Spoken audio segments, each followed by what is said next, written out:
Bom, tá ok. Então, ok, vamos iniciar aqui a nossa noite de hoje, a nossa reunião. Em primeiro lugar, eu tenho que dizer que é uma alegria estar aqui, ter essa oportunidade e ter vocês aqui participando aí, uma adesão que foi muito legal, as pessoas que quiseram participar, que estão aqui, que outras pessoas que também demonstraram interesse, que devem estar chegando aí um pouco mais tarde. Então, tudo isso é prova de que essa atividade tem tudo para ser uma atividade muito interessante, muito feliz, né? Eu queria também dizer o seguinte, esse momento de hoje é a aula de conclusão da disciplina Leituras Orientadas 3, sobre Michel Foucault e o Biopoder. É uma disciplina que eu ministro no mestrado acadêmico em filosofia da Universidade Estadual do Ceará. Essa disciplina está se concluindo agora, a gente leu alguns textos de Foucault e, né, a partir do semestre que vem, a gente vai dar continuidade a esse trabalho, né, continuando a ler outros textos de Foucault.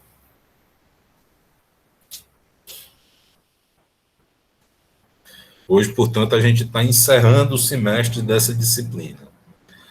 Além disso, essa atividade ela é também uma realização do GEPOC, o Grupo de Estudos Pós-Coloniais da UES, que é o grupo que eu tenho o prazer de coordenar, juntamente com os professores Henrique Azevedo e Rui de Carvalho. As reuniões do GEPOC, elas ocorrem às sextas-feiras, a cada 15 dias, né? E elas ocorrem de maneira alternada com as reuniões do GENI, que é o Grupo de Estudos Nietzsche, daqui da UES também, né? Então, são de maneira alternada, 15 dias é uma reunião de um grupo, 15, dali a 15 dias depois, aliás, uma semana é a reunião de um grupo, outra semana é a reunião do outro, né, para não coincidir duas reuniões na mesma sexta-feira. Mas é sempre às sextas-feiras, estamos nos... Pode ser a aluna ouvinte, pode participar também, sem problema. Então, essa atividade é uma realização do grupo de estudos pós-coloniais, né? Enfim, tenho a agradecer ao pessoal do grupo de estudos pós-coloniais por estar realizando essa atividade. Outro grupo que também se envolveu, agora mais recentemente, ou pelo menos que eu mais recentemente vi a me envolver com ele, é o Clã Foucault, né? E aí, em particular, eu queria chamar a atenção, agradecer, né, o trabalho da Kivna e também do Júnior, né, que é um trabalho de comunicação, de interlocução, de traslado, né, de trânsito entre os diferentes grupos, que é muito interessante, um trabalho, uma iniciativa voluntária que a gente só tem a elogiar e a parabenizar, né? Então, valeu aí, Kivna e Júnior, pelo trabalho de vocês. Então, é isso, não tem mais agradecimento a fazer. Vamos tentar começar aqui o trabalho propriamente dito, né? Começar a fazer a nossa abordagem aqui. Então, o que foi anunciado é que hoje eu trataria do tema biopolítica e necropolítica em tempos de pandemia. Esse tema eu tratei recentemente em dois pequenos artigos que eu escrevi, que foram publicados no blog Etc., né, que tratam da questão da pandemia, né, um primeiro sobre a biopolítica da pandemia e o governo da humanidade, e um segundo que é sobre a necropolítica da pandemia e o desgoverno dos descartáveis. Então, são dois pequenos artigos que se complementam um ao outro, e é com esses dois artigos que a gente vai trabalhar aqui hoje. vocês estão vendo aí, já está compartilhado, uma imagem do blog a que eu me referi agora há pouco, é o etc., né? Vocês têm o endereço aí, thmota.wordpress.com, então vocês podem acessar o blog aí, inclusive agora mesmo, se quiserem acompanhar a leitura, né? Então, primeiro a gente vai começar com a parte da biopolítica. A biopolítica da pandemia e o governo da humanidade, portanto, é o primeiro dos artigos. E para iniciar, tem uma ideia de sair de uma ideia de impacto, né? Diz o seguinte: para além do combate ao vírus, o que está em jogo é o governo dos seres humanos em defesa da vida.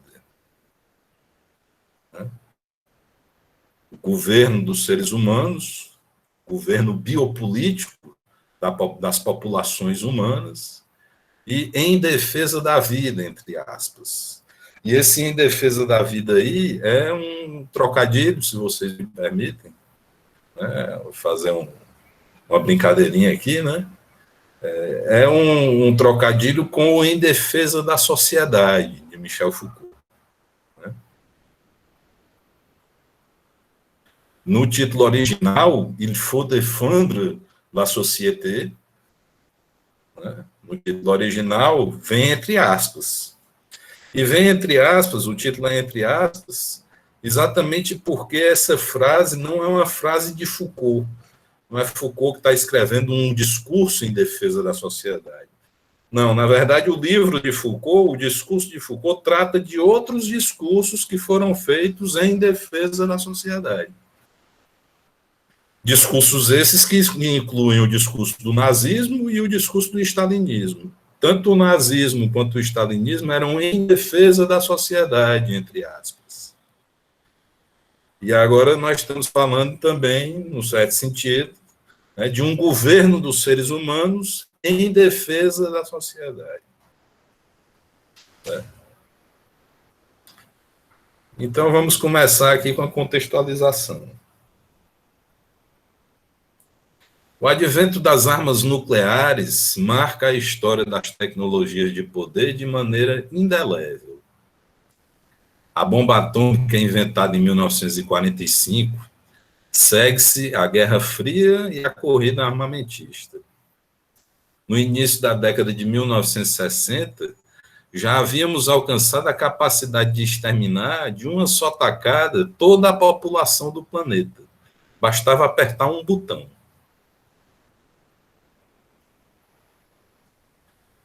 Pela primeira vez na história, a humanidade tinha adquirido a capacidade de matar por completo a si mesma. Estávamos, sem dúvida, diante de uma altamente refinada tecnologia da morte, necropolítica, capaz de matar bilhões de seres humanos, além de outros seres vivos. Quer dizer, não sei se vocês sabem disso, devem saber, mas uma das consequências, né, de um ataque nuclear é que toda a vegetação, todos os animais, né, até a maior parte dos insetos, embora se diga também que as baratas são capazes de sobreviver à guerra nuclear, mas a grande maioria da vida, ela também é exterminada. A contaminação dos solos, inclusive, extermina a longo prazo formas de vida que possam ainda resistir no começo.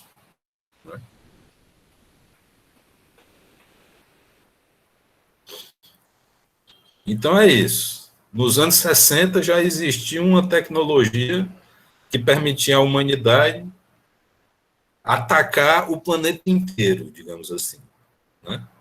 Já existia uma política que se dirigia, que tinha como alvo não só todos os seres humanos, inclusive, né? Mas inclusive os outros seres vivos. Por isso mesmo, estávamos diante de um certo tipo de governo que pela primeira vez tinha como alvo a vida de toda a humanidade, de todos e de cada um em todo o planeta.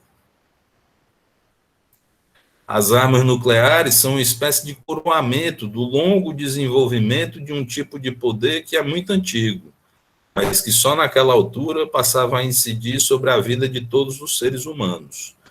O poder soberano, isto é, o poder de fazer morrer. Então, vocês sabem, né? Foucault distingue entre o biopoder e o poder soberano.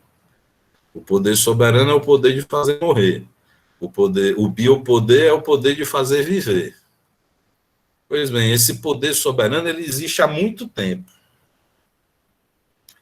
No certo sentido, ele remonta até mesmo ao poder do pai, do pai de família na época dos romanos, apotestas, né?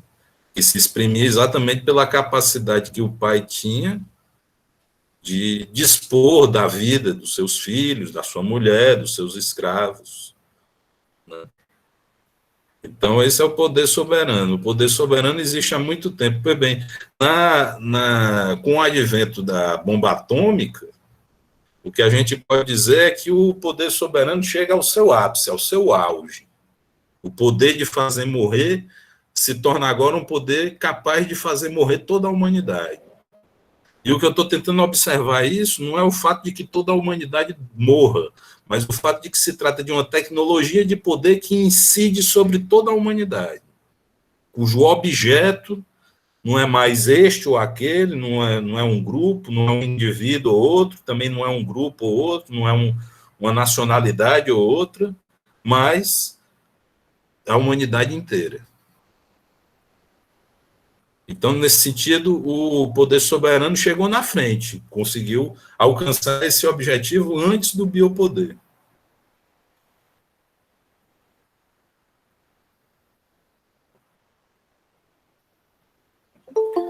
Bom, e na imagem aí, esse GIF, vocês estão vendo?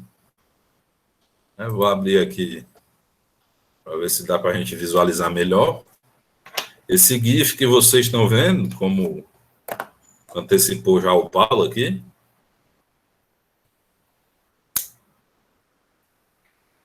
é um trecho do filme Doutor. Bom, eu não sei qual é o título em português, não estou lembrado agora qual é o título em português, mas em inglês é Doctor Strangelove, né, que é um filme do Stanley Kubrick, né, filme do Kubrick, e é um filme que foi feito aí nos anos 60 ainda, e que é Doutor Fantástico, né, exatamente, Doutor Fantástico. É o Peter Sellers que faz o personagem principal, né, os personagens principais, aliás. Não, acho que foi Doutor Fantástico, que foi traduzido por Doutor Fantástico. Mas, enfim, existe uma parte, ele é sobre a Segunda Guerra Mundial, e é exatamente a possibilidade de você ter um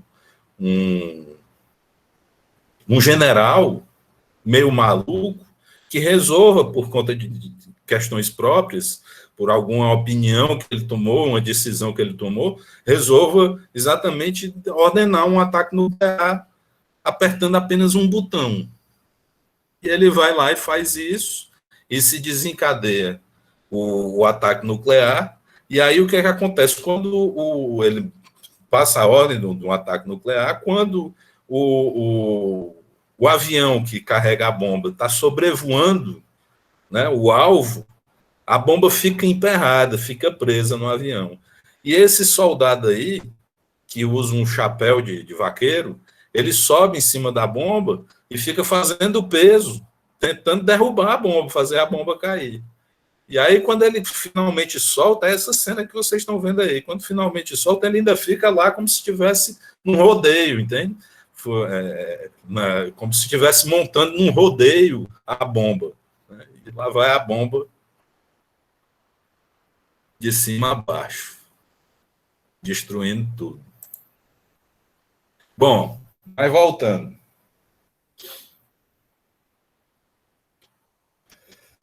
Ainda não se pode dizer que a era nuclear tenha se acabado.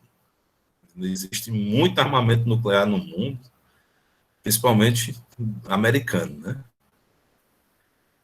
Mas parece que, recentemente, atingimos um novo limiar.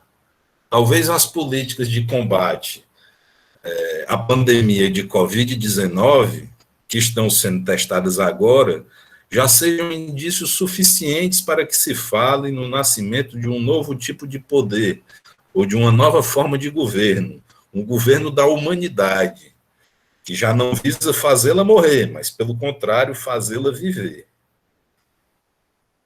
Estaríamos, assim, diante de um tipo de biopoder, isto é, de um poder de fazer viver, cuja principal especificidade residiria em sua superfície de incidência, toda a humanidade.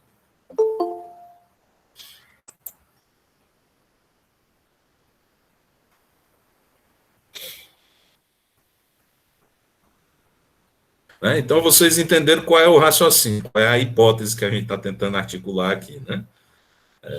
Ou seja, agora existe um novo tipo de poder que também incide sobre toda a humanidade, como o poder soberano nuclear incidia, só que o objetivo desse novo tipo de poder não é fazer morrer, e sim fazer viver.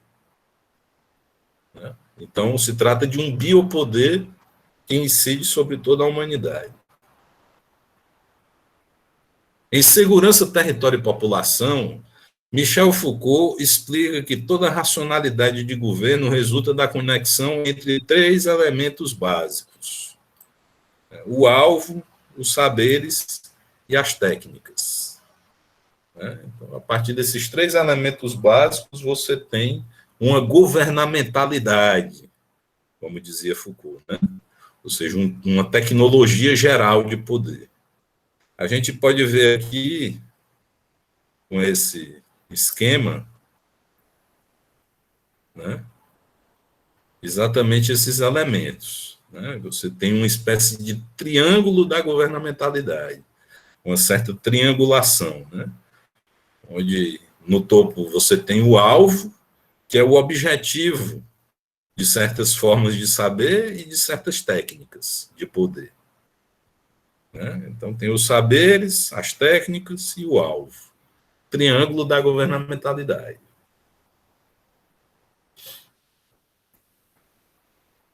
Por exemplo, Foucault dá o exemplo do liberalismo. Né? No liberalismo, o alvo é a população como um todo, os saberes são a economia política e as técnicas são ou é o dispositivo de segurança. Né? Então, economia política, dispositivo de segurança, população, são a triangulação específica de uma forma de governamentalidade que se chama o liberalismo clássico.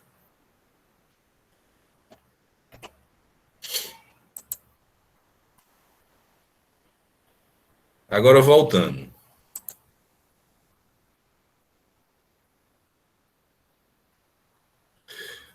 Então, esses três elementos definem uma racionalidade de governo. O que decorreria, então, da aplicação, ainda que minimalista, dessa grade de análise às políticas de combate à Covid-19? Então, nós vamos pegar essa grade aí que eu mostrei para vocês, essa triangulação aí que eu mostrei para vocês, e tentar passar por ela o quê? As políticas de combate à Covid-19.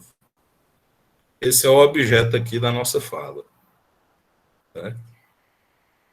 Veja que o objeto não é a Covid-19. Né? O objeto não é o vírus, nem é a doença. Né? Nem é o coronavírus, nem é a Covid-19. O nosso objeto não é esse. Né? Nosso objeto são as políticas de combate à Covid-19.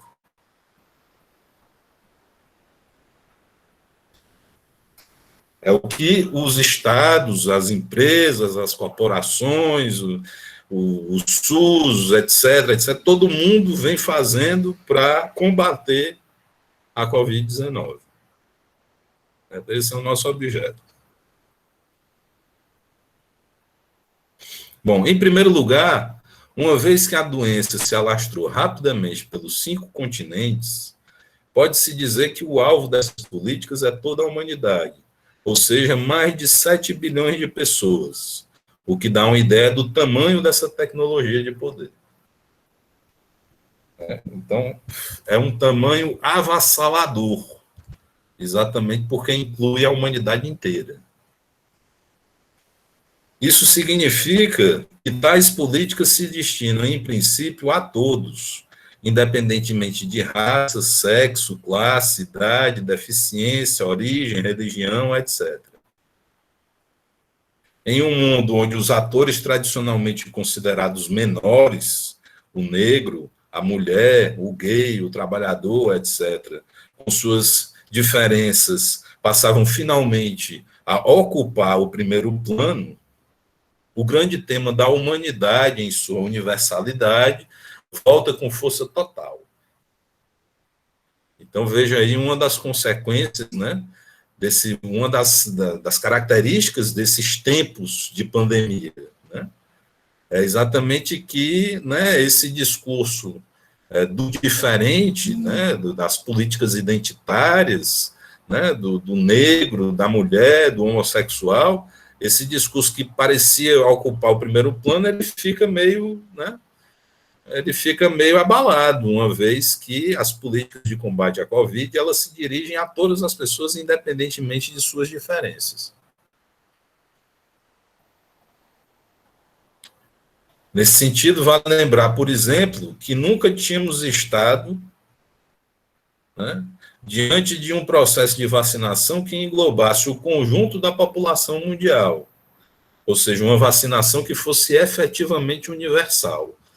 Existiam campanhas de vacinação universal, é verdade, mas essas campanhas de vacinação universal, por exemplo, contra a poliomielite, né, por exemplo, né, que é de onde vem a figura do Zé Gotinha, né, que era exatamente a vacinação universal, vacinar todas as crianças, mas essa era uma política nacional, era uma política do Brasil, não era uma política mundial.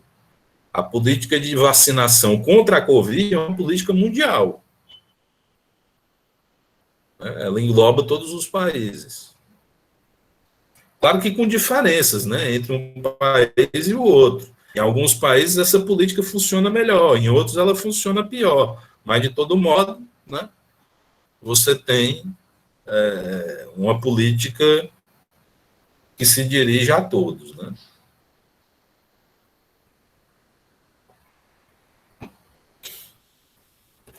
Pessoal, se vocês quiserem intervir aqui durante a minha leitura, fiquem à vontade, viu? Só pedir a palavra que eu passe, você faz a sua consideração, depois eu respondo, se eu souber, né? Vou dizer feito o Lula agora. Se eu souber, eu respondo. Se eu não souber, eu digo alguma coisa, a gente segue em frente, né?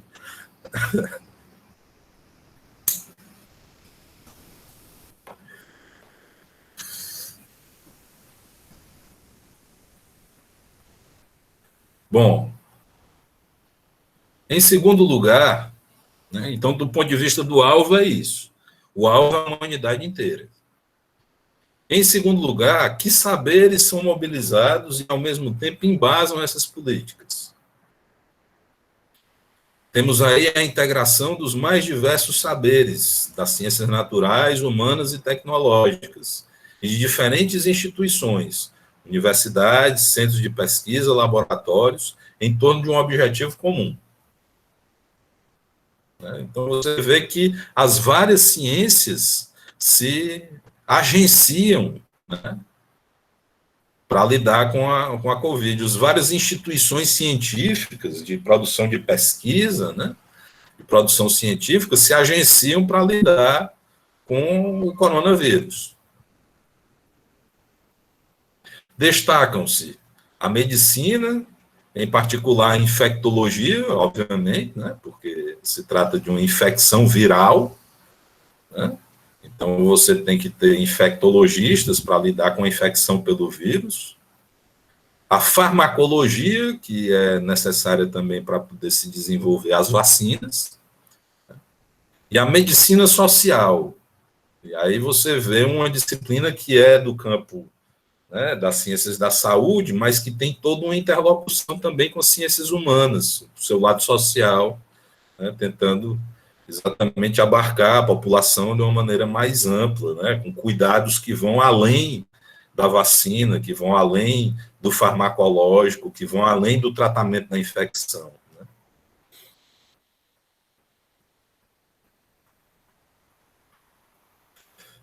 E aí você tem, por conta da influência dessas ciências que eu falei agora, né, da medicina, essas disciplinas médicas, você tem também a importância da biologia e da química, né, obviamente.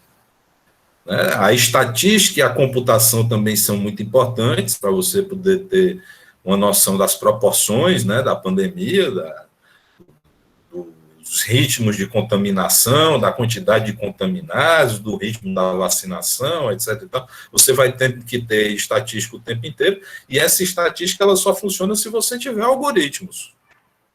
Né?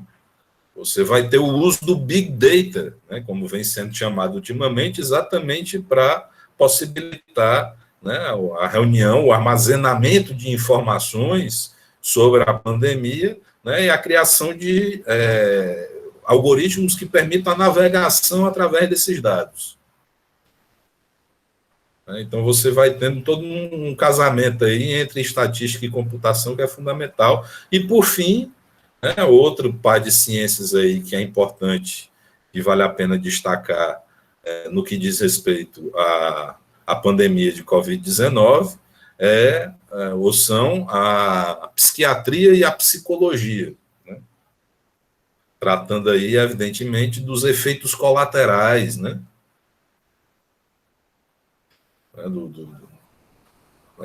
do que acontece com as pessoas, inclusive pessoas que não estejam sendo propriamente atingidas pelo vírus. Né?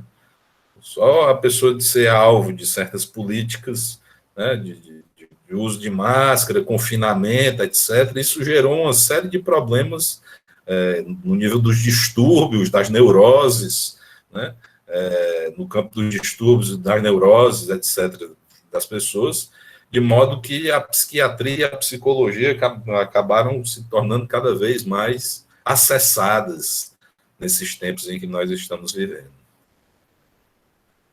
Então, uma vez que o vírus afeta a vida em vários de seus aspectos, o combate a ele mobiliza toda uma série de especialidades científicas, articulada em uma rede transdisciplinar de proporções jamais vistas. A transdisciplinaridade aqui, né? Uma vez que o vírus é mutante, estão sempre surgindo novas cepas, é assim que ele sobrevive. Para combatê-lo, essa rede transdisciplinar também precisa ser mutante, atualizando-se constantemente. Portanto, as suposições de base ontológicas dessa rede de saberes têm de ser da ordem dos fluxos e do devir. O que significa isso, né? Significa que você tem uma rede interdisciplinar, como eu dizia, que está aí montada para lidar com o vírus. Né? Ora, essa rede interdisciplinar, como toda forma de saber, né, ela tem uma certa pressuposição ontológica. O que é essa pressuposição ontológica? É o que ela pressupõe ser a realidade. As características gerais que tem a realidade, que precisa ter a realidade para que ela possa, então, fazer o trabalho que ela faz, de descrever o funcionamento dessa realidade. Né? Isso são as suposições de base ontológicas de qualquer discurso. Todo discurso faz certas suposições de base acerca do que seja a realidade. Pois bem, em geral, devido à influência da tradição platônica e ao longo de toda a tradição de pensamento ocidental, de maneira geral, o que se supôs foi uma metafísica da substância, ou seja, a ideia de que as coisas são essências fixas. Né?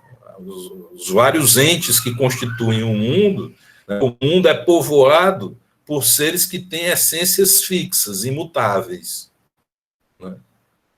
Ora, as suposições de base que se faz hoje em dia, no campo dessas ciências que estão aí prontas para tratar da Covid, elas não podem ser substanciais. Não pode se supor que seja algo fixo, porque o vírus está mudando o tempo inteiro, o vírus é mutante. Né?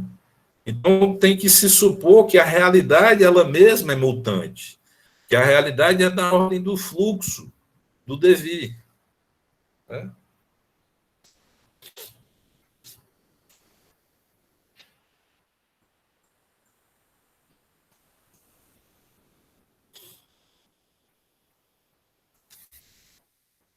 Bom, então isso que a gente tinha a dizer sobre esse segundo aspecto aqui, né? Que são os saberes. Né? Então, o alvo é a população inteira. Os saberes são essa rede interdisciplinar de que eu falava agora. E as técnicas? Quais são as técnicas? Em terceiro lugar, as técnicas empregadas no combate à Covid-19 são diversas, múltiplas e complexas. De início, trata-se de todo o aparato médico no sentido estrito. Hospitais, pronto-socorros, clínicas, postos de saúde, onde se desenvolve o trabalho de médicos, enfermeiros, psicólogos, assistentes sociais, visando basicamente a normalização da saúde da população.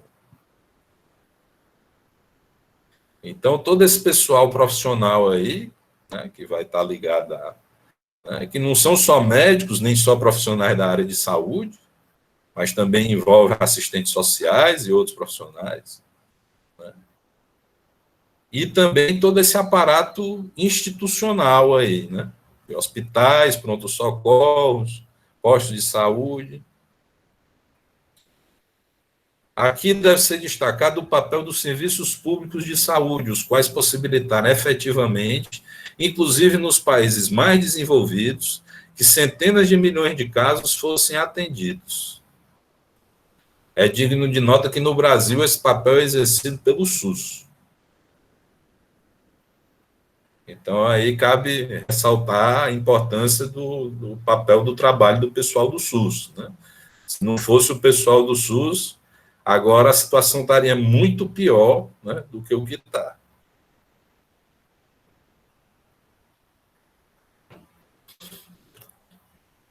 Mas o aparato técnico não fica por aí.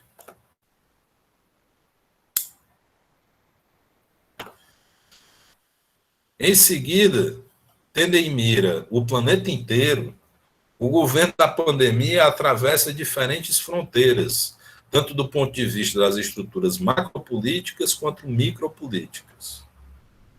No âmbito dos estados, são mobilizados os diferentes poderes, executivo, legislativo e judiciário, e as diferentes esferas da administração pública, federal, estadual e municipal, bem como os aparatos policial e militar. Todo o estado, né, praticamente, está dentro.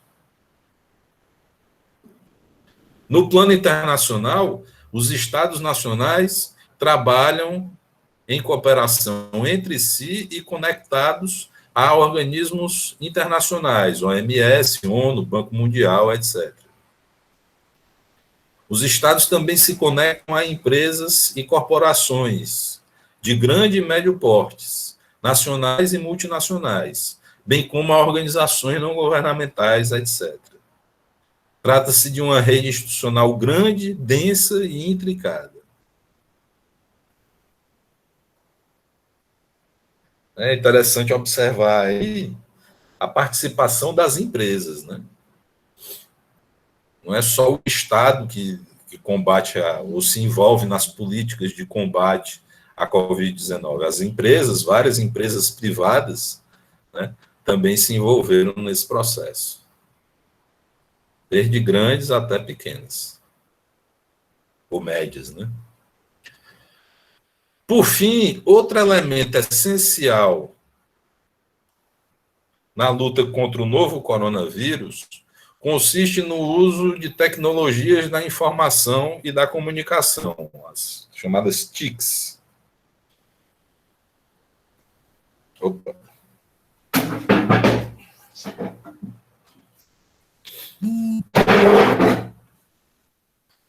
As chamadas TICs para obtenção e armazenamento de dados, e na criação de algoritmos capazes de navegar através desses dados, identificando padrões de comportamento ajustáveis, que possam ter impacto sobre a evolução da doença. Então, você tem o uso de tecnologias de Big Data, de Data Mining, né, e outros tipos de tecnologias que permitem exatamente que você faça a navegação por esses dados e defina certos padrões de comportamento. Né, sobre esses padrões de comportamento, sobre esses perfis de comportamento, né, que se vai intervir, é por meio deles que existe uma governamentalidade algorítmica. Né? Ou seja, se trata de usar algoritmos para governar o comportamento das pessoas. Como? Né? Primeiro, levantando uma quantidade imensa de dados acerca do comportamento dessas pessoas. Depois, jogando incentivos ou desincentivos para essa pessoa, para que ela escolha, para que ela decida, né? Em função desses incentivos. Dessa maneira, é possível direcionar, por meio dos algoritmos, o comportamento das pessoas.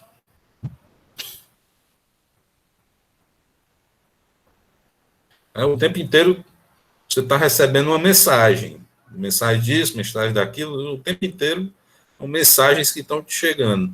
E aí você escolhe se você vai responder ou não. Se você não responde, ele manda outra mensagem que seja mais possível de você responder, até que você acabe respondendo. Aí você responde e ele sabe qual é o seu comportamento, vai tentar incentivar que aquilo se repita.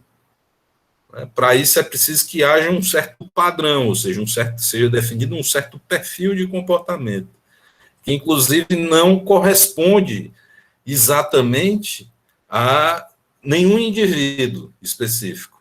Na verdade, é um perfil geral que é aplicado a vários indivíduos, que é aplicável a um número grande de indivíduos. Você tem o perfil do terrorista, você tem o perfil do cidadão, você tem o perfil do turista, você tem o perfil, vários perfis, né?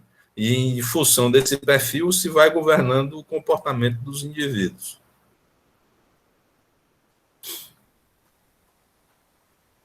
A mídia também cumpre uma função de difusão, uma importante função de difusão de informações e de orientação de hábitos.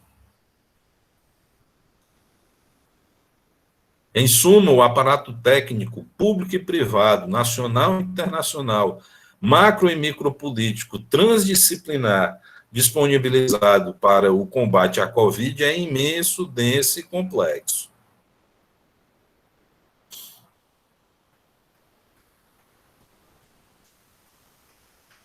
Com essas definições de seu alvo,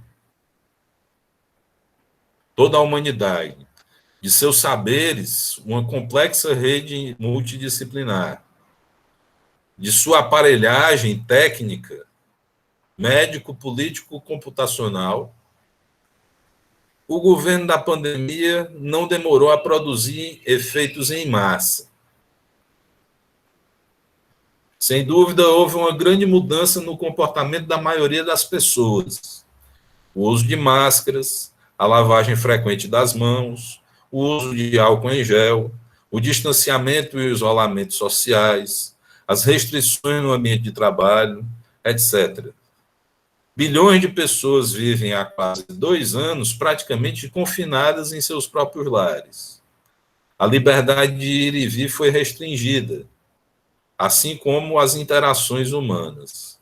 As aglomerações foram proibidas, o que levou ao fechamento de locais de festa e bares e criou um grande obstáculo para os movimentos multitudinários, que no início da década de 2010 pareciam ter a potência de mudar o mundo. As manifestações públicas que ainda restam são, na maioria, neofascistas. Bom, na verdade, isso talvez já esteja mudando, né? Tem que levar em consideração que esse texto foi escrito aí já faz mais de um mês, né? E várias manifestações ocorreram, né? Se tornaram cada vez mais evidentes. Talvez a gente possa dizer que, né, não são mais só as neofascistas as manifestações que estão ocorrendo, né?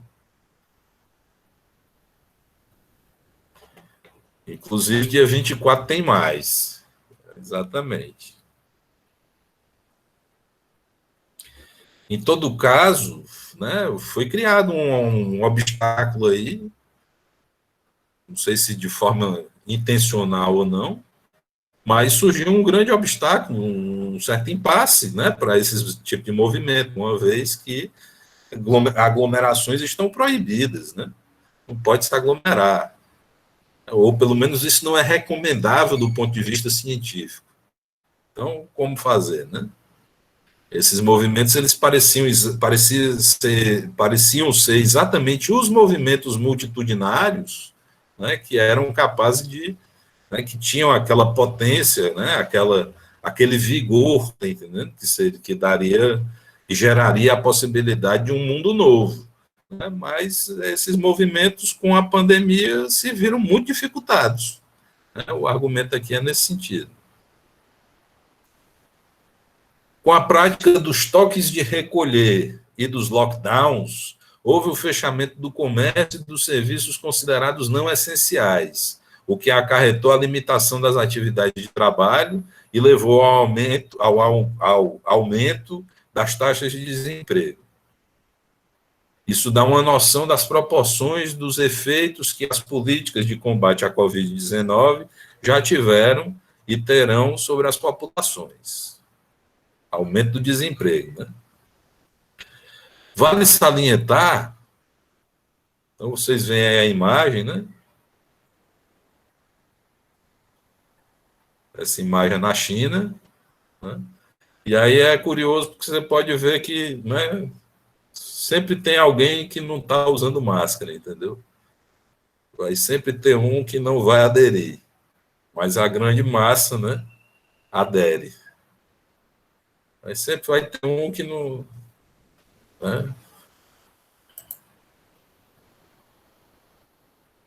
Bom, vale salientar que o custo de manutenção e expansão do aparato de combate à pandemia e suas operações é muito alto.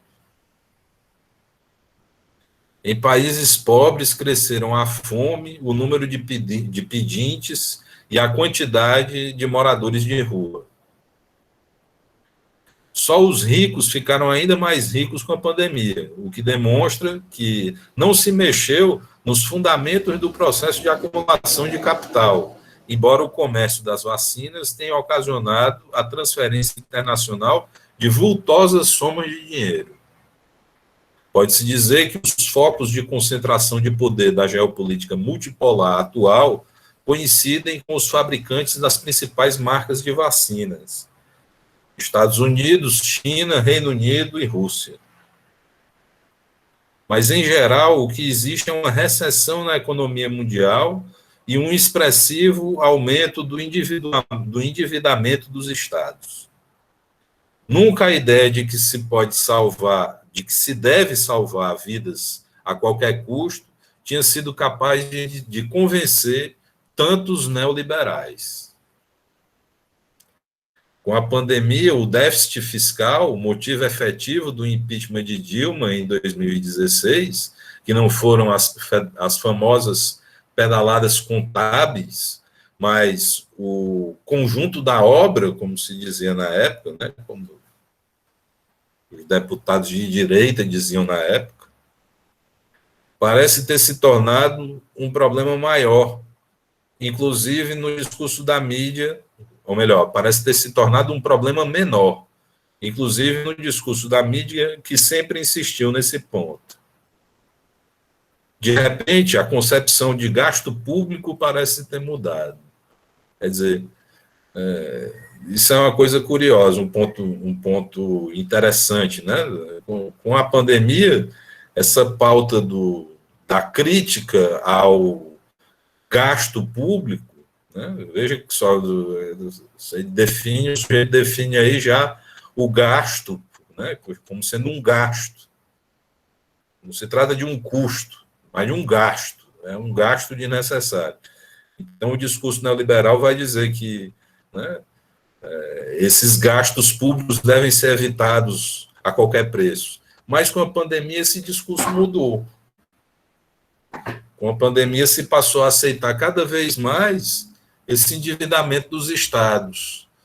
Cada vez mais que os estados gastassem, né, ou assumissem o custo do tratamento pela pandemia. Bom, o que justifica tudo isso? Em uma palavra, a vida.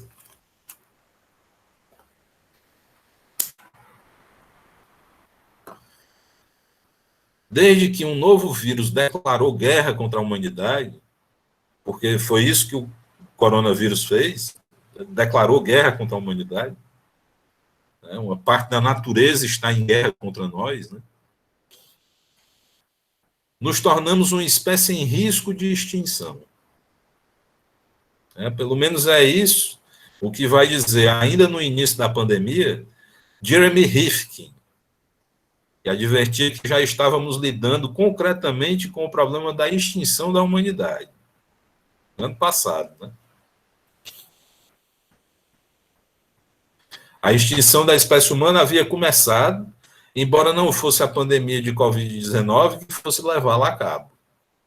Encontraríamos meios de sobreviver a esta pandemia, como de fato já encontramos. O que mostram países como, por exemplo, a Austrália e a Nova Zelândia.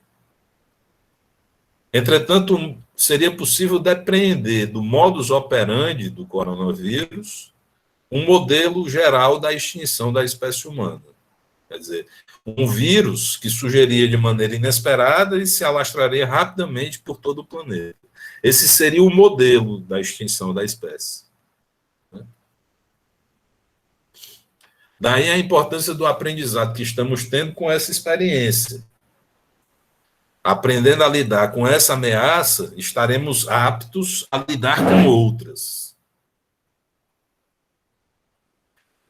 Mas o que foi mesmo que aprendemos até agora? Slavoj Zizek argumentou recentemente que o combate à pandemia implica a mobilização de todos, inclusive os mais egoístas, tendo em vista salvar as próprias peles. Com isso, a palavra-chave se torna solidariedade. Mas não se trata de qualquer solidariedade, e sim de uma solidariedade universal, que se efetiva como uma nova forma de cooperação global, capaz de superar as maiores formas de cooperação que até então conhecíamos, no sentido da promoção da vida.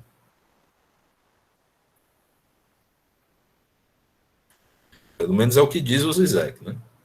A ideia de Zizek é usar a capacidade de cooperação que aprendemos no combate ao novo coronavírus para outros fins, notadamente para a superação dos dois tipos de cooperação maiores, né, que nós conhecemos até então, ou seja, o mercado e o Estado.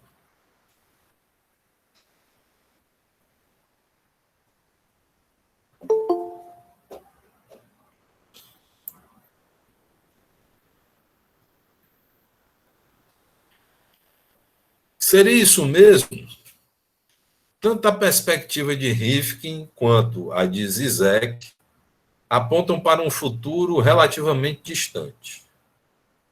Porém, há algo que estamos aprendendo com o combate à pandemia que é mais imediato, presente, em ato.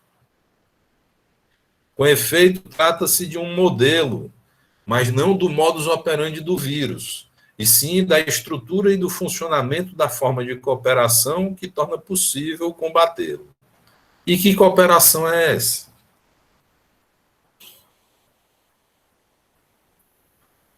Ora, as políticas de combate à Covid constituem, no sentido de Foucault, uma tecnologia de governo. Isso quer dizer que elas constituem um amplo dispositivo de saber e de poder que exerce de maneira altamente eficaz funções de incitação, controle, vigilância, segurança, regulação, enfim, de governo da espécie humana, a fim de garantir que esta continue viva de uma maneira determinada.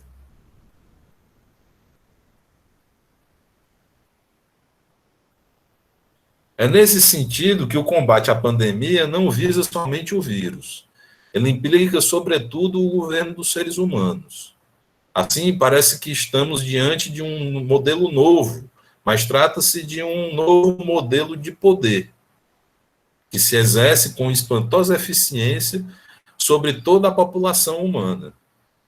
Em outras palavras, embora a pandemia do novo coronavírus ainda esteja longe de acabar, uma reflexão já pode ser feita. Talvez as técnicas de poder e práticas de governo nunca tenham se mostrado tão abrangentes e eficientes.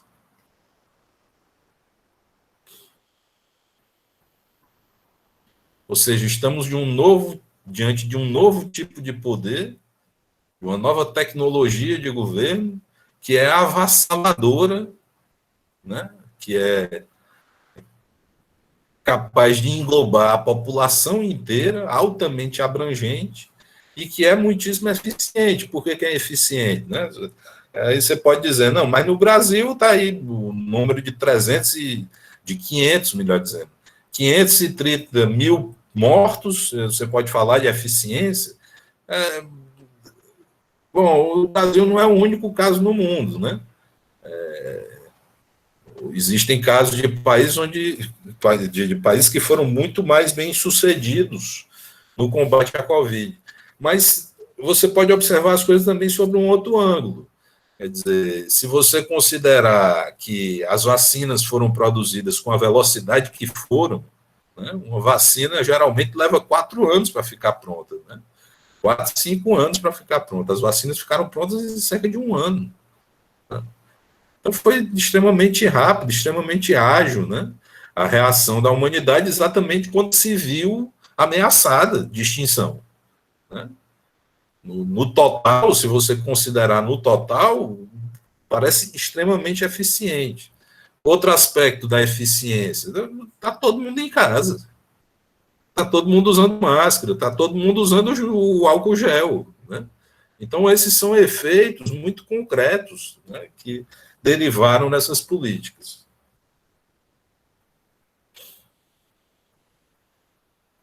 Em sua implementação, tal governo implica a construção de saberes especializados e de aparatos técnicos profissionalizados, mas também implica a formação de uma racionalidade governamental específica. Tanto esses saberes quanto essas práticas e essa racionalidade, em grande parte, já existem e muito provavelmente sobreviverão à erradicação do novo coronavírus. Ora, o alvo de um tipo de governo pode mudar e a aparelhagem técnica permanecer basicamente a mesma.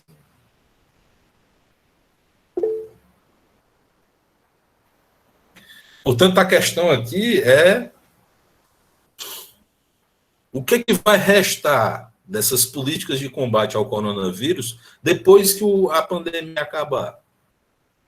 A pergunta é sobre depois que a pandemia acabar. Né? O que vai ser feito com essas tecnologias? O que vai ser feito com essas técnicas? O que vai ser feito com esses saberes? Né? São saberes que tratam da humanidade como um todo. São técnicas que incidem sobre a humanidade como um todo. Será que isso vai simplesmente desaparecer? Essa é a questão.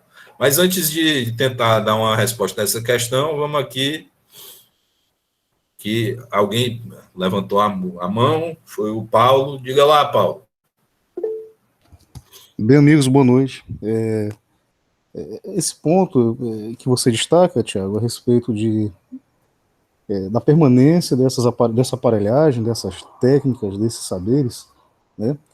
Só para retomar é uma discussão que nós já havíamos iniciado na disciplina de leituras orientadas, e recentemente, o Agamben, recentemente que eu falo, ano passado, né, há pouco mais de um ano, ele publicou uma série de textos que causaram um frisson danado, um burburinho danado. Aqui no Brasil foram traduzidos pela editora Boitempo, num livro que, se eu não me engano, chama-se A Peste, acho que é A Peste. E ele foi muito criticado, né, porque, sendo ele italiano e trazendo alguma dose, a meu ver, necessária de ceticismo, não sobre a letalidade do vírus, mas sobre a forma como a biopolítica, o biopoder acabou tomando esteroides nesse período de pandemia, então ele sofreu muitas críticas de que a sua filosofia estaria mais comprometida com a teoria do que com a vida, etc.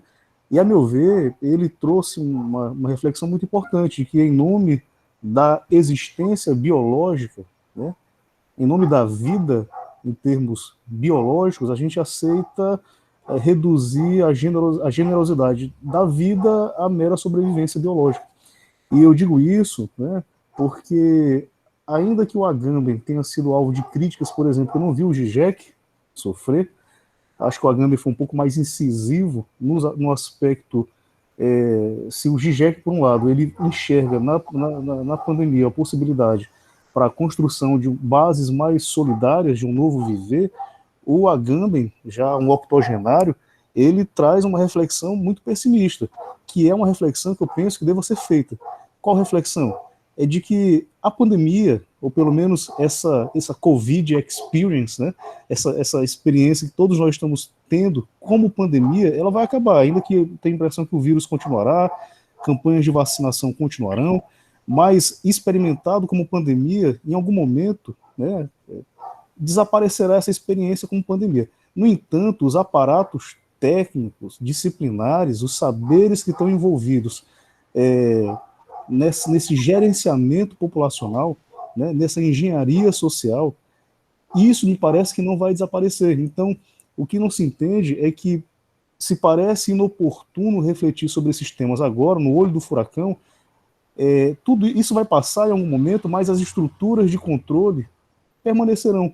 E o Agamben destaca que já estava sendo esgarçado na Europa a ideia do terrorista como o alvo dessas estruturas biopolíticas, essas estruturas de exceção, e que era preciso para o terrorista encontrar imediatamente um substituto. E qual é o substituto? Ele, inclusive, usa uma imagem meio forte. Qual é o substituto? É aquele que porta a peste, é aquele que carrega o vírus. Este é o novo terrorista, e ele transitar livremente por aí implica alguém que é como estar armado com um cinto de explosivos. Né? É alguém que deve ser confinado, é alguém que deve ser isolado, é alguém que deve ser apartado do convívio social na sua plenitude. Não estou dizendo que essas coisas não devam ser feitas, mas eu estou dizendo que eu concordo com a Agamben na medida em que sobre essas coisas nós devemos refletir no calor mesmo dos acontecimentos, porque se essa experiência de pandemia vai passar, e vai passar, as estruturas de controle, de observação, muitas delas que já existiam. Você falou, por exemplo, da tecnologia de informação, da Big Data, já se tem Facebook, Instagram, os Googles da vida e as suas ferramentas têm acesso à nossa intimidade, à nossa privacidade há mais de uma década. Né? A gente dá voluntariamente para as redes sociais nosso perfil psicológico, leitura facial. Existe um acúmulo de dados que é anterior à pandemia, mas que agora parecem ter sido centralizados no combate a esse inimigo comum. É isso? Então, assim, tudo isso para dizer que, e retomando aqui a termos do Foucault, para alguns, eu sei que não se trata de nenhum de nós aqui reunidos, mas para muitos, um debate como esse ser feito parece taticamente inoportuno, apesar de eu defender que ele seja estrategicamente oportuno, porque ele será retomado. Né? Será retomado daqui para frente, será uma constante, será alvo de muitos estudos em filosofia, em política, em história. Então, acho que o Agamben, que eu percebi que você não colocou no seu texto, mas o Agamben, assim como o Zizek, publicaram quase, inclusive a Boitempo publicou os dois, fez uma coleção de ensaios sobre a pandemia, mas o Agamben foi alvo de críticas que, a meu ver, são críticas daqueles que enxergam nele uma reflexão inoportuna. Né? Enfim, eu estou trazendo esses elementos que eu acho que são muito pertinentes, porque, no final das contas, estão no escopo de tudo isso que a gente está discutindo aqui, não é isso? Com certeza. Muito bom, muito boas as observações. Me parece aí que a questão é uma questão de tempo, né?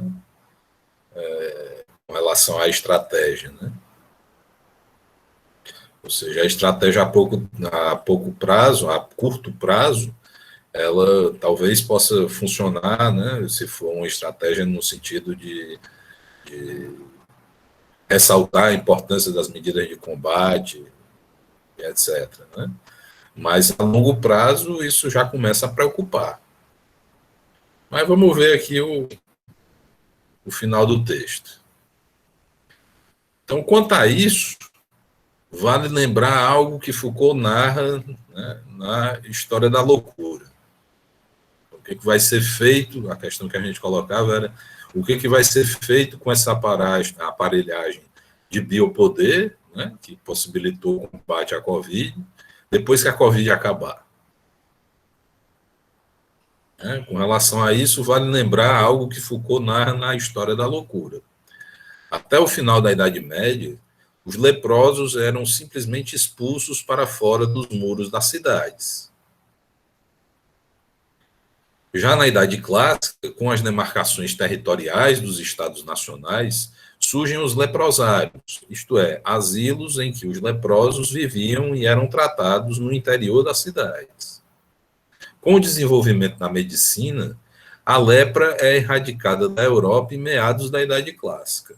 Seria de se esperar que, com o fim da lepra, os leprosários também deixassem de existir. Mas não foi o que ocorreu. Os leprosários continuaram a funcionar, agora, porém, como hospícios. E o louco assumiu o lugar do leproso como alvo dos cuidados. Portanto, o alvo mudou, mas a tecnologia de poder saber em funcionamento permaneceu basicamente a mesma. Qual é a cidade clássica? Alguém pergunta aqui. Bom, para Foucault é o seguinte, a Idade Clássica ela se inicia depois da Idade Média, o início se equivale mais ou menos ao Renascimento, né? E a Cidade Clássica ela vai até a Revolução Francesa. É a periodização da história com que Foucault trabalha, né? Depois da Idade Clássica começa a modernidade. E no tempo dele mesmo, 1900, né, na década de 60, quando ele escreveu a História da Loucura, quando ele escreveu As Palavras e as Coisas, a gente estaria vivendo já o fim da modernidade. Vivendo já o início de alguma outra coisa que não é mais a modernidade, mas a qual ele não dá nenhum nome, ele não chega a falar de pós-modernidade. Essa palavra vem de fora, não é usada pelo próprio Foucault. E aí o que ele está dizendo aqui? Ele está dizendo o seguinte, que na Idade Média, os leprosos eram expulsos das cidades. Na Idade Clássica, eles passaram a ser tratados em asilos. Por quê? Porque agora não se trata mais dos muros dos feudos, agora se trata das fronteiras das cidades. E aí, quando você ultrapassa a fronteira de uma cidade, você entra numa outra cidade. Né? E a outra cidade nunca vai querer aceitar leprosos.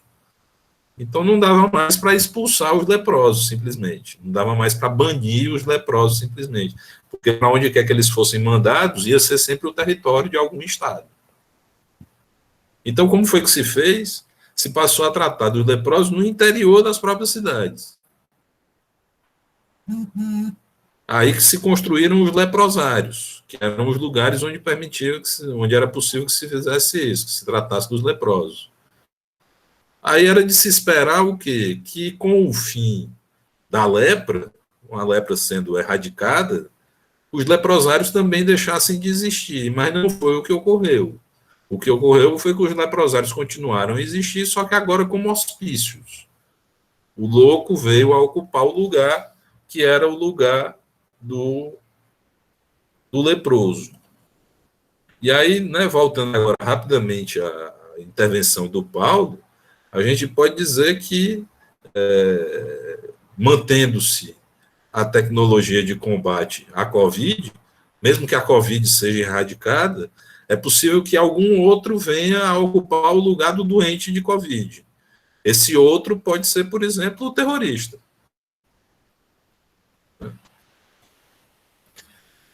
Mas vamos encerrar esse texto aqui para poder passar para o próximo.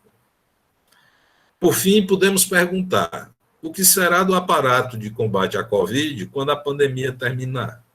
é muito provável que ele continue a existir, promovendo uma forma bizarra de solidariedade universal, em que os indivíduos e a espécie humana são governados em defesa da vida. Então, tá aí um pouquinho de álcool gel aí para vocês, né? Para a gente poder se desinfectar da Covid e de outras coisas mais, né? Aí é para poder, né, fazer a asepsia do coronavírus e outras coisas mais que vocês podem ter aí, não sei. Mas vamos passar para o próximo texto.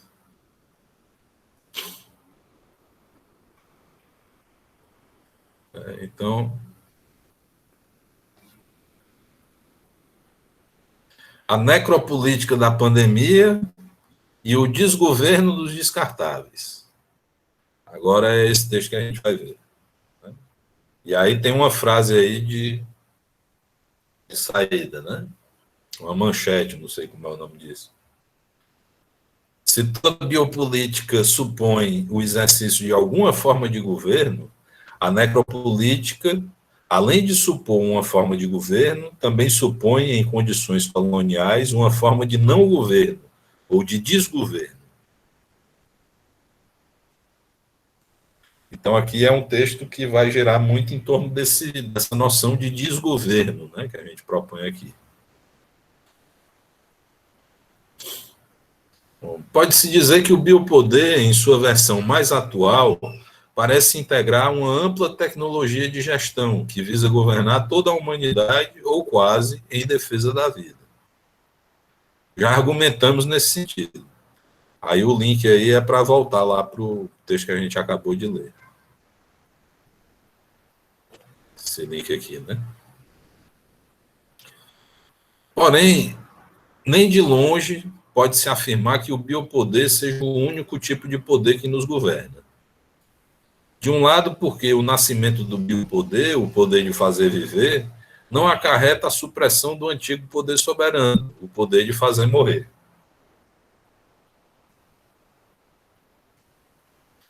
De outro, porque o biopoder se liga na contemporaneidade, sobretudo em condições coloniais, a um outro modo de exercício do poder soberano, a necropolítica, no sentido de Achille Mbembe. Onde está a diferença? Em vez de nos governar para nos fazer viver, gerindo nossas vidas, a necropolítica governa as nossas mortes, ou ainda nos governa para nos fazer morrer. Entretanto, mais do que tudo, ela nos governa. Isso significa que ela faz uso, ou mau uso, que não deixa de ser uma forma de uso, da mesma tecnologia de governo de que se serve o biopoder, porém para levar indivíduos e populações à morte. Então aí está a articulação desse conceito de necropolítica em relação ao conceito de biopolítica, né? No que diz respeito ao caráter colonial da necropolítica, vale esclarecer de saída que o acoplamento entre biopolítica e necropolítica também existe em países que foram ou são metrópoles. De modo algum, nossas análises podem negligenciar um aspecto como, por exemplo, a questão racial no coração da metrópole, que são os Estados Unidos da América. Logo, a necropolítica não é exclusividade das colônias. Há necropolítica no centro, assim como na periferia. Todavia, em países que foram e são colônias, essa relação se torna necessária e particularmente aguda. Em condições coloniais, o poder biopolítico está, em geral, agenciado ao poder necropolítico. Prova disso é que, se dividíssemos o mundo entre os países que matam mais suas populações e os que matam menos, a maioria seria composta por países que foram e são colônias. Podemos dizer que, em condições coloniais, a medula do poder é necropolítica.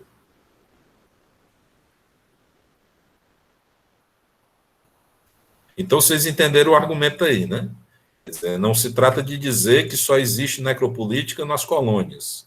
Também existe necropolítica na metrópole, mas é uma necropolítica diferente, e é uma necropolítica que, no certo sentido, é equilibrada, ou talvez até, né, superada pela biopolítica. Né? Nas colônias, essa relação parece se inverter. A necropolítica parece ser mais importante do que a biopolítica, uma vez que os países que matam mais as populações são exatamente as colônias.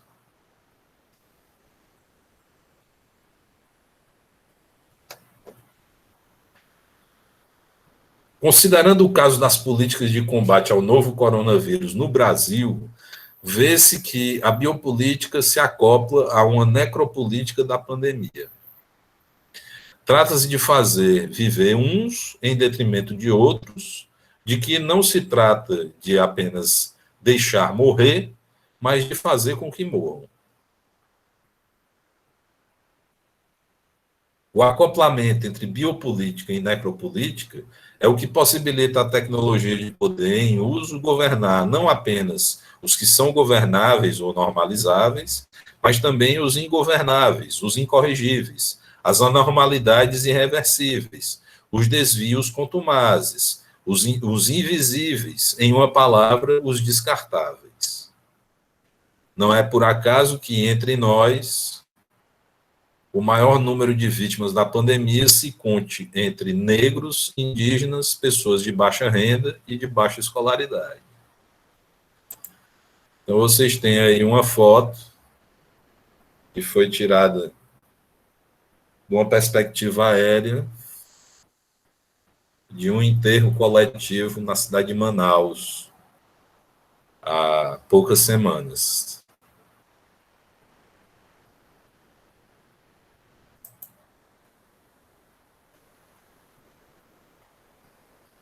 Outro aspecto da necropolítica em condições coloniais, isto é, de subdesenvolvimento crônico, é o neoliberalismo.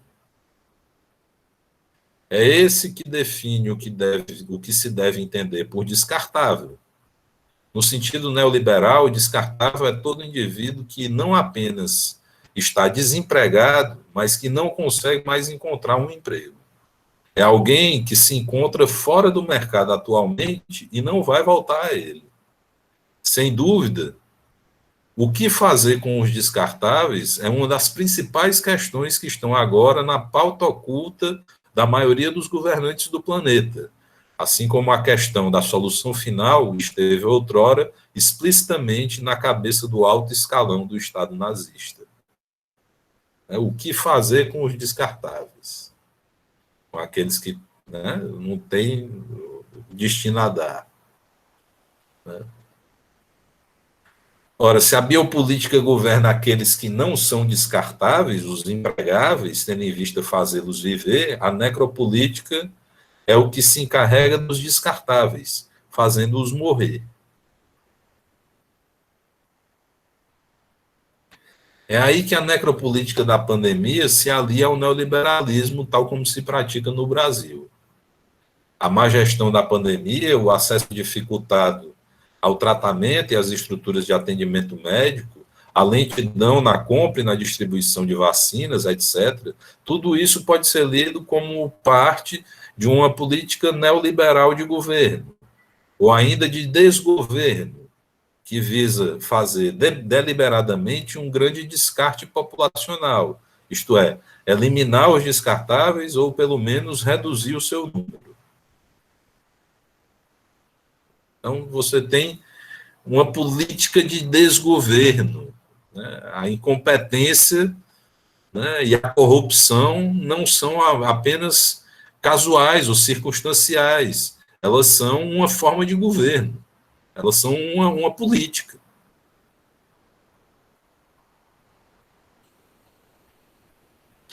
É nesse ponto que o atual governo brasileiro, alimentado por nossa tradição de racismo socioeconômico, torna-se genocida.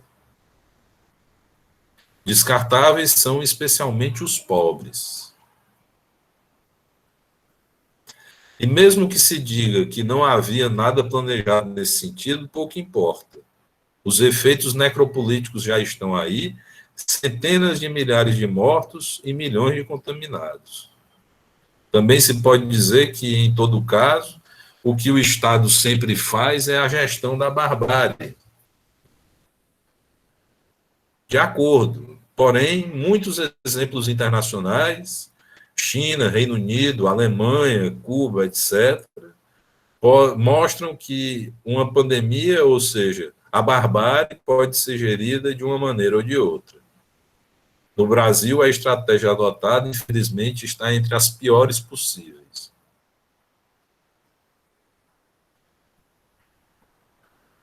Embora certamente se possa pensar em casos semelhantes, o caso brasileiro põe algumas coisas em evidência.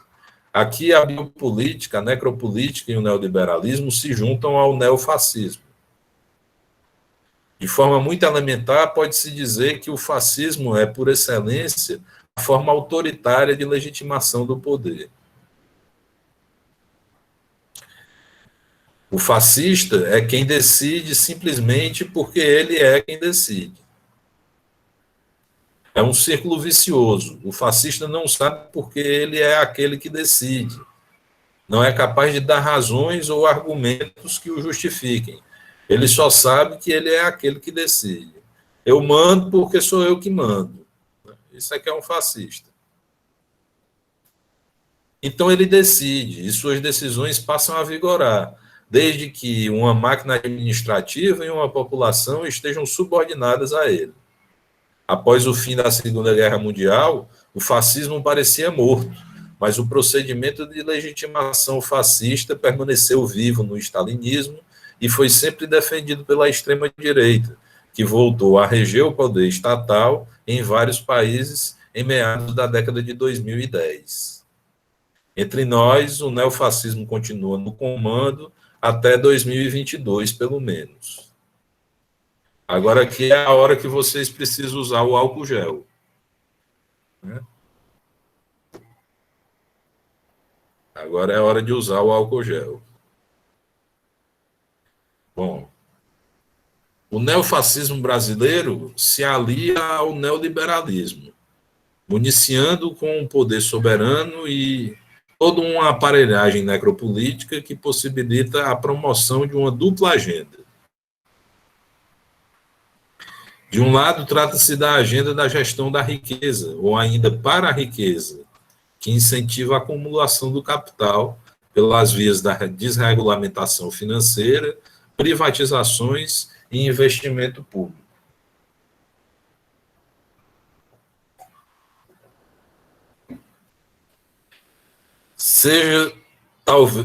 Essa talvez seja a única política que possa ser considerada bem-sucedida desse governo desastroso. Em todo caso, garantiu-se que, mesmo com a pandemia,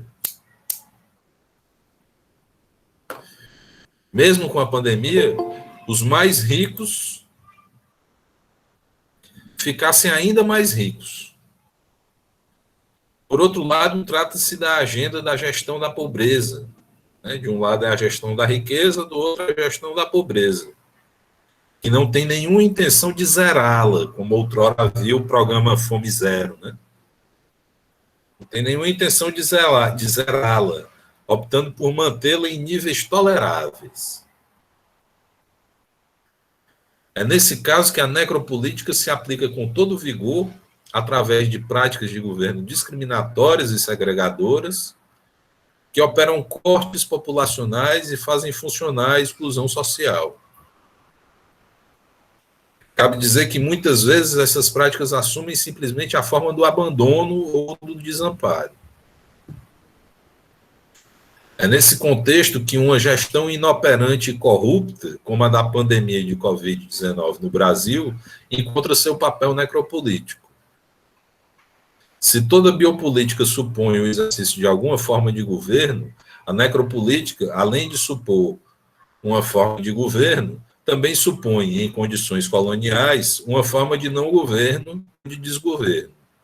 É aí que a incompetência e a irresponsabilidade os gestores públicos neofascistas se tornam letais.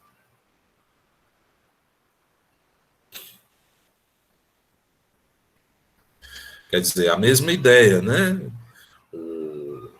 Não governar ou desgovernar é também uma forma de governar. O desgoverno é uma estratégia bastante utilizada no Brasil há muito tempo, quando se trata de crises, ou ainda quando as crises passam a integrar o funcionamento normal das coisas e a exceção se torna a regra. Aqui lembra a Agamben, né? Por exemplo, já mostramos que o desgoverno da crise carcerária brasileira. Aqui tem um link para um outro texto que eu escrevi que trata exatamente da crise carcerária, né, do modo como, né, eles prendem os que são mais descartáveis e fazem com que gangues rivais compartilhem o mesmo presídio para que eles se matem por eles mesmos no lugar de terem que sujar as mãos, né?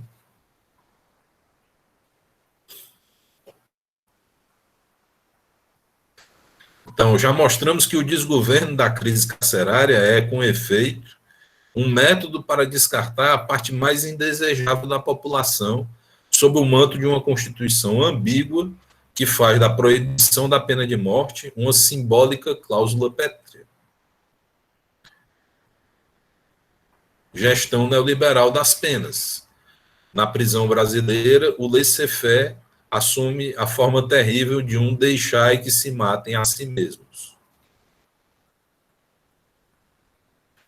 Por isso, o desgoverno tem se mostrado uma das soluções favoritas dos gestores locais para o problema dos descartáveis. A ideia é que não é com políticas públicas que se lida com os descartáveis quando se quer que eles morram, mas com a ausência delas. Na ausência de políticas públicas, também se pode fazer a economia da estrutura burocrática que as tornaria possível. Em geral, pode-se dizer que as políticas neoliberais de combate à pandemia de Covid-19 no Brasil correspondem a uma forma perversa de aplicação do princípio do Estado mínimo.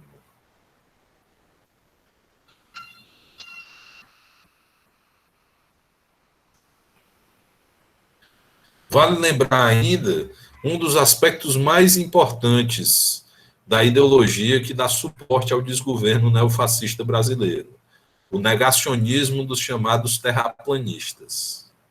A rejeição ao uso de máscaras, a prescrição de tratamentos ineficazes, a diminuição da importância das vacinas, fazem parte desse negacionismo que não é apenas científico, mas se volta contra o jornalismo, a história e a cultura em geral. Sem dúvida, esse negacionismo é execrável. No entanto, isso não significa que tudo que a ciência diga seja, por si só, bom e verdadeiro.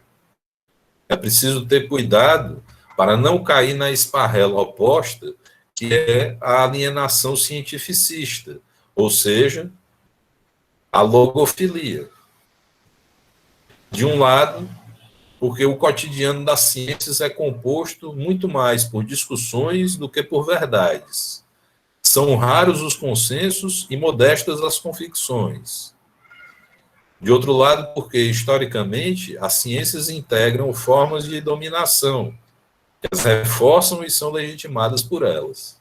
Não existe ciência sem a constituição de um mecanismo de poder que lhe é correlato, nem sem objetificação da parcela da realidade sobre a qual esse poder incide. Lembremos disso porque o negacionismo dos terraplanistas não deve nos dissuadir de fazer aquilo que sempre coube ao pensamento crítico.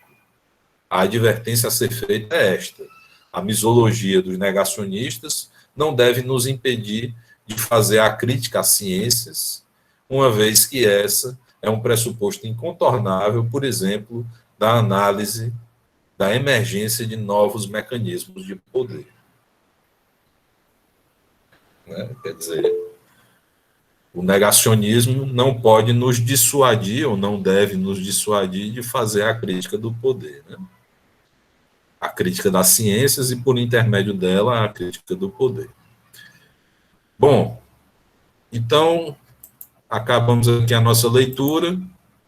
É exatamente o momento agora de vocês interagirem, formularem questões e comentários, né? Estou aqui à disposição.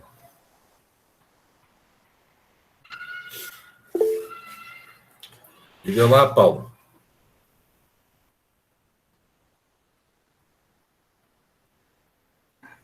Bem, Tiago, eu só queria pontuar dois aspectos, né, a propósito do seu texto, e parabenizar pelos textos, né, trazem elementos muito pertinentes. E o primeiro elemento, né, fazendo assim, de trás para frente, é o encerramento do seu texto, de que a pretexto de negacionistas terem capturado certas pautas, não significa que elas não devam ser discutidas, né? Eu, inclusive, já até compartilhei com você em outro momento, de que eu tenho a impressão de que essas figuras execráveis, né, Bolsonaro e companhia, tomam para si, capturam, sequestram certas pautas, como liberdade, que nunca estiveram no seu vocabulário, que nunca fizeram parte da sua agenda, mas são os espantalhos que interditam o debate. E a gente, meio o setor progressista, tem uma reação meio cachorro de Pavlov, a reação da sirene que toca, a gente tem a reação já condicionada já que ele está falando isso, eu vou falar o contrário. Se ele fala isso, eu vou falar o contrário. Se ele fala isso, eu vou falar o oposto. Não é isso? Então, eu tenho a impressão, sim, a gente não vai se somar às fileiras dessa corja, mas me parece que eles são os espantalhos que afugentam do milharal as aves, né? São aqueles que interditam o debate para que a gente não possa ocupá-lo, né? Enfim, outro aspecto que eu gostaria de destacar a respeito do seu texto, você trouxe a questão para o Brasil, né? E eu sei que você também deixou muito claro, já no comecinho do texto, que mesmo nas metrópoles, né, que seriam o centro do capitalismo, existem também elementos necropolíticos, né? E durante a pandemia, antes da pandemia, nós já víamos esses elementos, e durante a pandemia a gente também percebeu esses elementos. Então, o que se vê, por exemplo, na faixa de Gaza, a faixa de Gaza é um caso, a céu aberto, aquele campo de concentração é um caso de necropolítica diuturno, né? 5% da população tem acesso à água potável, uma taxa de desemprego que passa de 60%, uma mortalidade infantil altíssima, 10% das crianças não têm desenvolvimento muscular por conta da escassez de alimentos. Então ali já existe há muito tempo a necropolítica parece que só toma cada dia esteroides, ela fica mais forte essa necropolítica ali. Como também há elementos de necropolítica do tratamento dispensados a negros latino-americanos nos Estados Unidos, né? Os Estados Unidos, que por seu turno há uma projeção de que ainda no final deste século será majoritariamente latino, assim como a Europa, até o final deste século, será majoritariamente islâmica, né? E são povos, hoje, minorias, que desde muito, e ainda durante a pandemia também, são tratados com a governamentalidade, né, necropolítica, né? Campos de refugiados, turcos, sírios, argelinos, marroquinos, que recebem um tratamento da desassistência na sede no centro da Europa há muito tempo. É isso? Então, assim, são inquietações que os seus textos me despertaram e eu achei importante compartilhar com os colegas. Valeu, muito bom. Valeu demais. Diga lá, Matheus. E aí, Thiago, parabéns pelo texto, cara, muito massa. Queria fazer um comentário, né? Um outro discurso que estava bastante em pauta aqui no Brasil, né? Não só do em defesa da vida, mas um em defesa da economia. Aí, nesse sentido, os porta-vozes do neoliberalismo sempre mantiveram esse discurso, né, em defesa da economia. E, nesse sentido, eles estavam sempre apoiados nesse discurso protocolar, ou seja, de que existe um conjunto de regras, ou com fundamento científico, ou negacionistas, que Assim sendo, seria possível manter uma rotina normal de eficiência produtiva, né? Ou como o Weber coloca, quando ele fala de seleção econômica, numa certa adaptação imposta pelo mercado. E nesse mercado, no sentido, é um mercado em ascensão, que é o mercado da pandemia. Então, a gente vê uma série de setores da economia sendo tratados como essenciais, outros não essenciais. Nesse sentido, teve uma certa oportunidade de investimento logo no início da pandemia. Quando se falou de pandemia, eu já vi reportagens sobre ações de farmacêuticas disparando, né? Quem tinha ações de farmacêuticas ficou milionário da noite para o dia, né? E por isso, manter essa economia em funcionamento, ora em primeiro plano, ora como segundo plano, né? O lockdown é uma medida extrema, mas também com uma promessa, né? Ou com pressão de reabertura, porque a economia é importante. Então a gente tem leitos ocupados ainda e a economia está abrindo aí, a Fortaleza está voltando ao normal, simplesmente pelo fato de não ter mais muita gente ocupando os leitos, a gente está voltando normalmente. Mas tem gente morrendo todo dia. Então, como é que a gente lida, né, com esse sacrifício diário de pessoas que precisam se expor para poder trabalhar, né? Justamente porque esses porta-vozes do neoliberalismo não quiseram fechar e pressionaram o governo para manter seu funcionamento.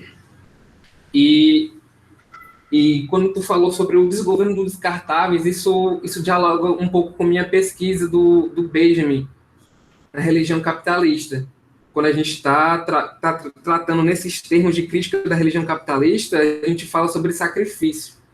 E a pandemia da Covid-19 veio mostrar, né, veio expor os privilégios de classe, veio mostrar que, de fato, existe sim uma política de extermínio, e que nos moldes da religião capitalista se assemelha ao sacrifício arcaico, em nome de um Deus maior, que é o dinheiro, que é a economia.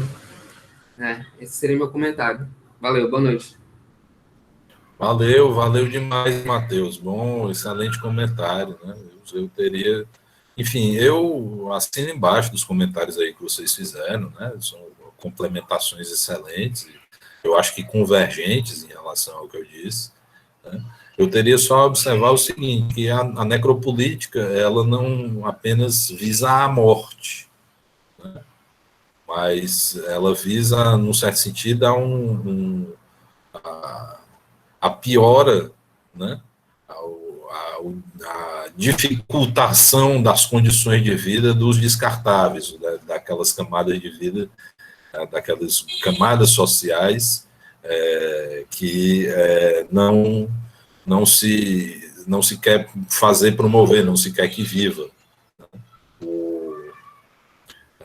Por exemplo, quando você tem certos conteúdos sendo desprezados de sala de aula no nível médio, né, na educação básica, etc., você tem também uma medida necropolítica, por exemplo. A necropolítica não tem a ver só com fazer o sujeito morrer, pode ter a ver também com fazer com que ele tenha que estar dentro de um ônibus, indo trabalhar, né? Mesmo que ele viva, as condições de vida dele estão piorando muito, e isso pode ser considerado também necropolítico. Mas diga lá, Paulo, feliz em vê-lo por aqui. Paulo Marcelo.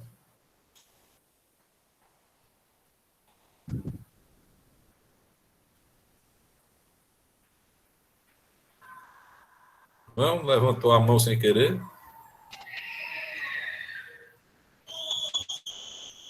Bom, pessoal, quem mais quer entrar na discussão? Eu só gostaria, assim, de agradecer, obrigada por ter compartilhado o link para eu poder ouvir a tua aula. E eu, quando eu li o teu texto, A Necropolítica da Pandemia e o Desgoverno dos Descartáveis, eu fiquei, assim, bem incomodada com aquilo que está tão visível, mas invisível na nossa sociedade, né? E aí eu fiquei pensando nos descartáveis, nos presidiários, né?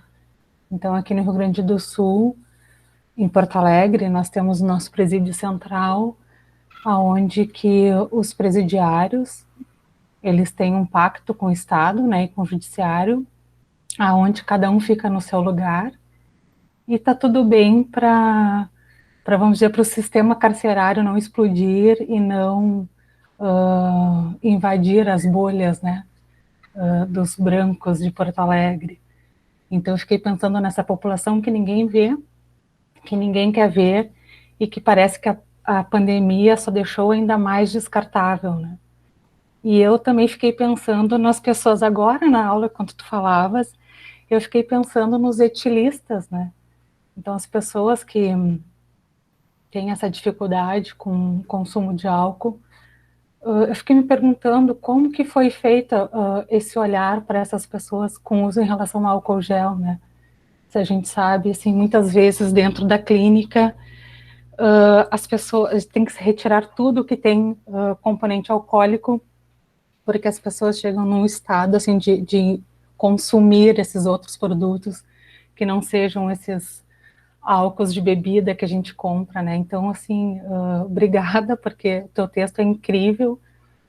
Como enfermeira, assim, eu fiquei bem pensativa e inquieta em relação a esses descartáveis que a gente muitas vezes no dia a dia acaba tratando ou reforçando, né, como descartáveis, né? Valeu demais pela contribuição, pelas observações, também altamente pertinentes. E o problema dos descartáveis é o problema que está na cabeça dos líderes políticos mundiais atualmente, né? O que fazer com eles? Existem estatísticas que estimam que o número de descartáveis no mundo vai ser superior ao número de empregáveis em pouco tempo. Né? Nós estamos chegando já num estado em que o número de descartáveis é maior do que o número dos que não são descartáveis. E aí o que fazer com esse povo todo? Né? Talvez uma pandemia seja a resposta para isso. Diga lá, Paulo. Oi, eu estava com um problema no microfone antes, por isso que eu não consegui falar. Aí, primeiro, parabéns pelo texto, é muito bom te ver de novo, e eu pensei duas questões, eu me senti muito contemplado, eu sou professor agora de escola pública, e eu vou enfrentar essa coisa agora. Eu nunca tinha pensado na educação pública como necropolítica. Realmente, por exemplo, agora história, geografia, sociologia e filosofia não tem um livro específico. É um livro, o mesmo livro para todo mundo, é uma geleia. E isso acontece com outras matérias, como, por exemplo, ciências da natureza. Química, física e biologia são uma geleia só. Só que no Enem, elas aparecem separadas. Isso cria uma casta na qual a pessoa que segue uma escola pública, ou uma escola pública profissionalizante, ela nunca vai alcançar dificilmente vai alcançar, se ela não puder pagar um cursinho por fora, passar no Enem. Mas eu queria entrar em outra coisa. Eu já tinha lido outro texto teu acerca de necropolítica, eu li o necropolítica, mas não queria saber uma coisa. A necropolítica, ela é uma outra modalidade de biopolítica, ela pode ser reduzida à biopolítica, ou a biopolítica é uma coisa e a necropolítica é outra, e a necropolítica não pode ser subsumida pela biopolítica. Eu sigo uma linha de interpretação que vai entender que biopolítica e necropolítica são diferentes. Né? Então, a biopolítica ela é um poder de fazer viver. Né? Se trata de governar fazendo as pessoas, os indivíduos, as populações viverem. Mas viverem de uma determinada maneira. E certas populações, outras não. A necropolítica, que é complementar em relação à biopolítica, ela é um poder de fazer morrer. e não de fazer viver. Então, ela é uma forma de soberania, de poder soberano, né? Ela é uma forma, digamos assim, a forma contemporânea de exercício do poder soberano. O poder soberano, ele não deixou de existir, ele não é só uma característica da Idade Clássica, ele também acompanhou o desenvolvimento da biopolítica. Então, à medida que a biopolítica se desenvolvia, uma necropolítica também ia se desenvolvendo, nasceu mais ou menos na mesma época, e hoje em dia está aí, predominando em países colonizados, que foram colônias ou que são colônias, né? A questão é que o próprio Foucault não vê a necropolítica exatamente porque ele não lida com essa realidade, a realidade colonial. A questão da colônia meio que passa batido, meio que ele passa batido por ela, e isso acaba sendo uma grande insuficiência, uma grande lacuna, né?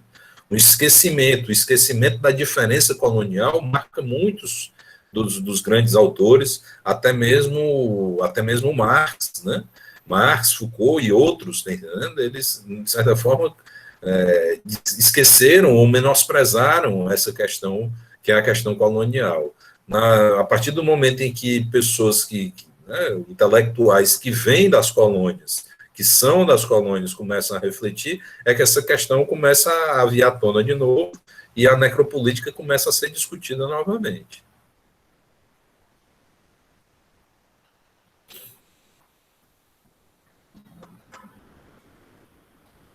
Tiago. Oi. Eu só acrescentaria, mesmo países da Europa Central que são tratados como inferiores. Então, os povos ali latinos da Europa, ibéricos, mediterrâneos, são vistos como subpovos por alemães, por suíços, por escandinavos, e é muito sintomático que nessa porção da Europa os estudos em necropolítica tenham tanta força, né? Ou tenham representação tão emblemática, né? Então, mesmo povos ali que estão geograficamente ali perto das metrópoles, ou que foram metrópoles, mas que recebem um tratamento entre os seus pares como povos inferiores também, né? Vale lembrar que o Agamben é Itália, né? Pois é, a Itália, né, não chegou a ser uma colonizadora no período do neocolonialismo, né, mas a França era colonizadora, e na colonização clássica você teve aí o papel fundamental de Portugal e da Espanha, né? Nesse sentido, a colonização ela é mais uma questão ibérica do que do norte da Europa, né? Você tem a Holanda entrando também nesse processo, mas só tardiamente. Enfim, são questões aí a discutir. Diga lá, Matheus. Ô, Tiago, tu poderia explicar melhor essa questão de metrópole e colônia no sentido contemporâneo imperialista que a gente vive? Porque eu fiquei com essa dúvida em relação porque eu estava pensando aqui, né? Em relação à cultura, eu percebo muito isso, né? No sentido econômico também, mas tu poderia explicar melhor isso? Bom, eu tomo essa relação como sendo a relação básica. Metrópoles são os países colonizadores, que foram ou são colonizadores, né? Eu digo foram ou são porque o que aconteceu com a América Latina é que quando ela saiu do jugo da colonização europeia, ela passou diretamente a uma outra forma de colonização, só que dessa vez em relação a outra metrópole, que no caso são os Estados Unidos. Então você tem esses países que são as metrópoles, são aqueles que colonizam, né? E você tem as colônias, ou os países da periferia. Atualmente, no mundo, isso é dividido basicamente entre o norte e o sul, né? O norte como sendo colonizador, o sul como sendo colonizado.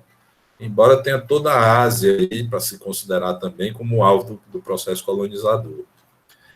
Os grandes colonizadores, na verdade, são os anglo-americanos. É o Atlântico Norte que se beneficia, né? Anglo-americanos não, os anglo-europeus, né?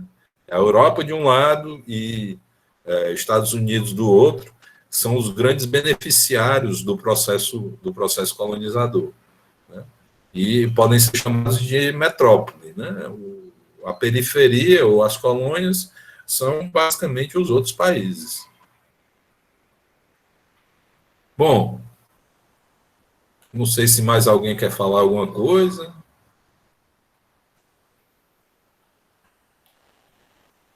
Já tem algumas Thiago, pessoas saindo. Diga lá. basicamente falando, alguém, eu não me lembro o nome dele, acho que ele acaba de sair, comentou acerca da faixa de Gaza. Mas pensando acerca dessa questão de metrópole e colônia, dá para transferir essa mesma relação para dentro do próprio país. Tipo, cada favela funciona como se fosse uma colônia, como se fosse um campo de concentração, uma faixa de Gaza. Exatamente, a relação entre a periferia e o centro. Embora, em certas circunstâncias, né, o que é interessante é que você tem um processo de periferização dos centros. O centro da cidade aqui em Fortaleza, em muitas cidades brasileiras, se não na maioria delas, os centros são degradados. Quando você está na Europa, o ponto central, né, é o centro. O ponto para onde as pessoas querem ir, onde tem as atrações turísticas, etc. e tal, são os centros das cidades. Né, são extremamente valorizados, onde o metro quadrado é mais caro, etc. Né. Em condições de subdesenvolvimento, entretanto, você tem uma degradação dos centros urbanos. E aí você tem como se fosse a periferia brotando no centro da cidade. Né. Outra coisa que é característica de Fortaleza é, né, essa ideia da periferia como sendo um cinturão periférico. Né. Essa ideia é uma ideia que não é boa, na verdade. Porque se você pegar o caso de Fortaleza, o que você tem são bolsões de pobreza no interior de bairros nobres, muitas vezes. Né. Aqui a Aldeota, por exemplo, tem vários bolsões de favela. Né. É claro que em Fortaleza tem uma diferença gigantesca entre a Zona Leste e a Zona Oeste. Né? O Oeste é bem mais pobre, o Leste é mais rico. Mas você tem no interior dos bairros da Zona Leste, você tem bolsões de miséria, bolsões de pobreza. Né? O que mostra que aqui a relação do centro com a periferia não é essa relação de um ponto central com um anel periférico, não é isso. Não, eu também eu não pensava nesse sentido. Eu nunca tratei a ideia de periferia e centro como questões geográficas, mas mais como posições de poder, onde o poder, o centro exerce seu poder e sua dominação sobre a periferia. Então, é tudo aquilo que é dominado, submetido e que não teria a capacidade de decidir seus próprios destinos seria periferia, e aquilo que domina, oprime, aproveita, explora e expolia seria como centro, como metrópole. Tipo, eu sempre pensei assim, eu realmente deveria ter falado, porque quando a gente fala centro e periferia, a gente pensa em geografia, a gente pensa em espaços. E o caso de Fortaleza é como tu disse mesmo, não existe bairro nobre sem ter uma favela dentro. Só ter cuidado para não fazer com que o conceito de colonização, por exemplo, valha em todos os casos em que você tem relações de poder. Entende? Existe uma tendência dentro dos estudos pós-coloniais ou decoloniais de extrapolar esse conceito de relação, esse conceito de colonização, de modo que ele acaba se confundindo com o próprio conceito de poder. É interessante não extrapolar o conceito de centro ou de metrópole para fazer com que ele coincida com aquele que tem o poder, e aí a periferia seria aquele que não tem o poder. Né? É importante não fazer isso, tanto porque a relação de poder não é desse tipo, em que um tem todo o poder e o outro não tem nenhum poder, né? São relações de poder e resistência de lado a lado, né? Quanto também é importante entender que a relação centro-periferia é uma relação de poder específica. Né? O processo de colonização é um processo de poder específico. Não se confunde com o próprio poder, que é um conceito mais amplo. Eu sabia disso que no Foucault o poder ele é capilarizado, ele não pode ser concentrado num local específico. E também a ideia de que onde há poder há resistência. É por aí que eu estou indo. Diga lá, Matheus. O comentário do Paulo me despertou a lembrança da história do Pirambu, né? Que quando a gente pega essa relação de metrópole e colônia e transmite para um país, a gente vê essa relação de subalternidade do Nordeste, né? Mas quando a gente coloca, por exemplo, essa mesma definição para, por exemplo, Fortaleza e as regiões ao entorno do centro, né? Que eram regiões periféricas ali no década de 30. Então, existiu uma epidemia, eu não lembro exatamente a história completa, eu queria, inclusive, alguma referência de texto em relação a isso. Se alguém estuda necropolítica ou Foucault em 30, aqui em Fortaleza, nos campos de concentração. Porque justamente essas doenças, houve uma epidemia e os doentes do sertão vinham para Fortaleza para se tratar no centro. E a elite de Fortaleza não queria perambulando leprosos, então eles criaram, junto com a Marinha, uma espécie de campo de concentração de tratamento de doentes. E com o passar do tempo, não só doentes, mas qualquer pessoa pobre que estava passando fome na seca, tinha que vir também para Fortaleza, não só para Fortaleza, mas para outros campos de concentração espalhados no Ceará, justamente com o intuito de fornecer esse amparo biopolítico, de fazer viver, mas ao mesmo tempo serviu como um instrumento, dispositivo necropolítico. É nesse sentido que eu tive essa recordação da fala do Paulo. Inclusive, eu queria uma recomendação de texto historiográfico em relação a isso, porque eu só sei a história por cima. É isso.